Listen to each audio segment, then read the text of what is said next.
મિત્રો આજના વિડીયોમાં હું તમને પ્રગટેશ્વર મંદિર વિશે જણાવીશ। તમે ચેનલ પર નવા હો તો ચેનલને સબસ્ક્રાઇબ કરી લેજો। તમને ડેલી આ ચેનલ પર નવા મંદિરોની માહિતી જાણવા મળશે।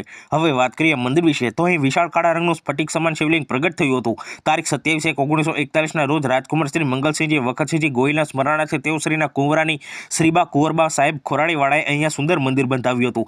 આ શિવલિંગની તેજસ્વીતા જોઈને સરદાર વલ્લભભાઈ પટેલે વાળા સ્ટેટ પાસે સોમનાથ સ્થાપિત કરવા આ શિવલિંગની માગણી કરી હતી। પછી શિવભક્તો તેમજ શાસ્ત્રજ્ઞોના મત અનુસાર શિવલિંગ સ્થાપિત કર્યા પછી ફેરવાય નહીં તેમજ સ્વયંભૂ પ્રગટ થયેલ શિવલિંગ અહીં જ રહે તેવી લોકલાગણી હતી। જે આ શિવાલય પ્રગટેશ્વર મહાદેવ તરીકે પ્રસિદ્ધ છે।